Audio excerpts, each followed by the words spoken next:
What is up, everybody? Welcome back to the channel. I'm back with another video here. Wow, what a great weekend of boxing it was. We had two of the best fighters in the world, two of the best junior middleweight fighters of today. Jaron Ennis challenging the then world champion, unified world champion, young fighter Xander Zayas, 23 years old, already holding two belts at a weight class. So, man, it was a great fight overall. Great fight overall.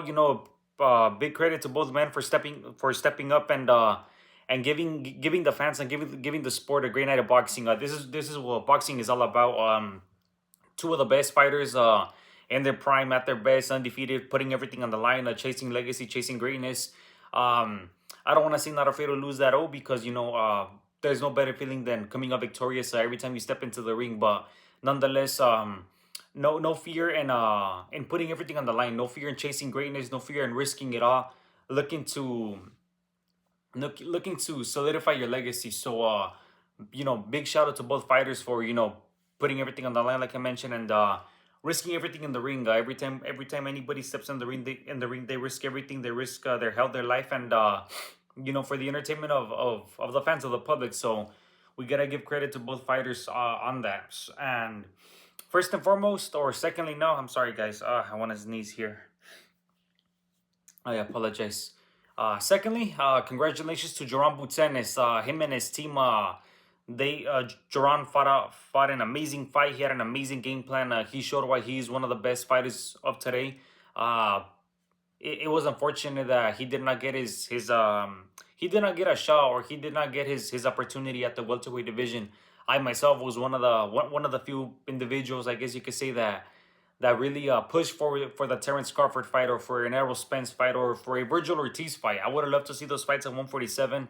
Like I said, unfortunately, Boots did not get his fair shake, did not get his opportunity. Yeah, I understand that Errol Spence, Virgil Ortiz, Terrence Crawford, or Spence and Crawford, mainly at the time they were the title holders at the welterweight division.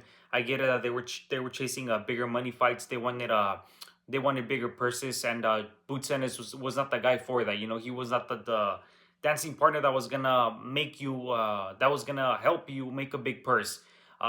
If Crawford had a if it was up to Crawford, which fight made more sense for him, fighting Boots Ennis or fighting Spence, Spence made the better sense. So he made the right decision, and he became undisputed. But back to the main video here. Like I said, it was unfortunate that Jaron did not get his fair shake at 147. I was one of them that really pushed for the fights, or for Boots to get an opportunity at a world title at the welterweight division. He ended up fighting for vacant titles, eventually unifying against Amanta Stanionis, and now I guess now we could say that this was his what's the word?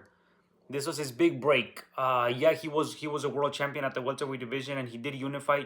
However, the champion that he unified against wasn't the most known, wasn't the most promoter, wasn't the most marketed fighter. This time around, he fought a Puerto Rican fighter. Puerto Rico, man, they go they go all out when it comes to boxing. Jaron fought a young fighter, a young unified world champion, promoted by one of the best in the business, Top Rank, and he demonstrated his skills at the top level. Beating the only fighter who at that time was holding two belts in the weight division, and Boots put on a masterful performance. He did mention that he would show that there was levels to this, and that's exactly what he did. So once again, big congratulations to him and all his team, and to all you Boots fans. Man, you guys are cheering for the right fighter. I could easily say that he is, as of right now, the best junior middleweight fighter. I could see him becoming undisputed. I could see him beating Josh Kelly. I could see him beating Sebastian Fondora, and possibly even maybe even beating Virgil Ortiz. In my opinion, I believe that would be the biggest money fight for Boots, fighting Virgil. Obviously, if he wants to chase the legacy of becoming undisputed, he would have to go through Josh Kelly or to Sebastian Fondora. However, if he's looking to make the big purse, I do believe that the biggest money fight at the 154 weight class would be versus Virgil Ortiz. Now let's go back to Zayas. Yes, I rooted for Xander Zayas. I dropped two videos regarding this topic, the upcoming fight between Jaron and Zayas. I mentioned that the 154 was the deepest weight class as far as talent went, and we needed the big fights to happen. I thought that Sayas would first fight Josh Kelly, mainly because when Josh Kelly beat Bakram, Sayas did put out there on social media that he wanted to welcome Josh Kelly to the U.S. or to yeah to the U.S. and I figured that after, if I recall correctly, and I do recall correctly, Zayas became a unified world champion in Puerto Rico when he beat up Barao, and Josh Kelly became the new IBF junior middleweight champion when he upset Bakram with Tasaliev. So, and that happened in the same day. So, I thought since both fights had just taken place on the same day, I figured that that was an easy fight to make. Um, Josh Kelly being promoted by Matchroom and Sayas by Top Rank. Matchroom and Top Rank tend to work really well with one another. So I figured that would have been the next move for Sayas after becoming unified. Um, that did not happen, and the Sayas decided to take a more dangerous approach against Jaron Ennis, and much credit to him for that. Big respect to him for that. Even Boots said that he didn't have to take the fight. I myself thought that he wasn't gonna take the fight. I did see eventually Sayas fighting Boots Ennis maybe a year or so down the line after he had unified against Josh Kelly, and then maybe made a title defense, and then after that he would go on to fight the big names in Virgil and Boots. But he decided to test himself. He decided to risk everything, and he decided to challenge himself against one of the best, and not just the weight class, but in the whole sport in general. So much credit to him for that. I am wearing my Xander Zayas merch. I did mention that I would be rocking and rooting for Xander Zayas. I have a lot of love for the Puerto Rican culture, for the Puerto Rican island. I was just out there earlier this year in January. I plan on visiting the island again next year. I love my time out there. I really love the quality time that I spent out there, getting to know the people, the community, the culture. Man, uh, I'm Mexican myself, and when it comes to boxing, Puerto Rico and Mexico have a deep history in the rivalry. So one of the main reasons why I also have a lot of love for the Puerto Rican culture is the the fights between Mexico and Puerto Rico that have been produced by their respective fighters, and also the fighters that have come out of Puerto Rico. I've admired a lot of Puerto Rican fighters. I grew up watching Miguel Cotto. He was the fighter that I watched when I was a teenager, when I was a kid. If I go even back a little further, Felix Trinidad, of course, there was um, even prior to that, there was Wilfredo Gomez, Wilfred Benitez, Hector Camacho, Edwin Rosario. There was there's been a lot of great Puerto Rican fighters that I've always looked up to. I'm gonna take it back even a little further. This man up here, when he won his second world title, he went to go challenge the then Puerto Rican champion Alfredo Escalera. If you guys have never seen that fight, watch the first Alexis Arguello versus Alfredo Escalera fight.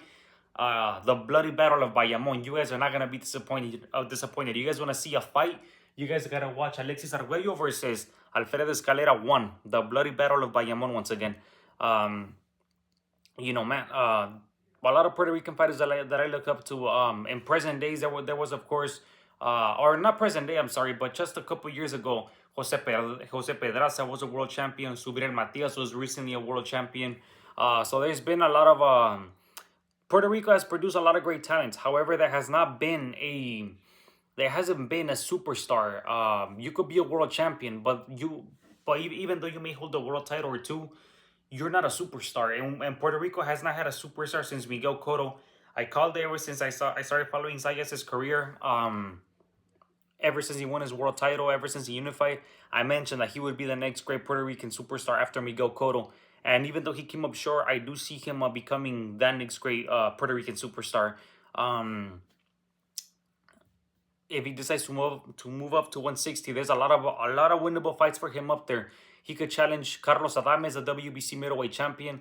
Erizandi Lara, who's at the end of his career, I don't see him staying active for too long.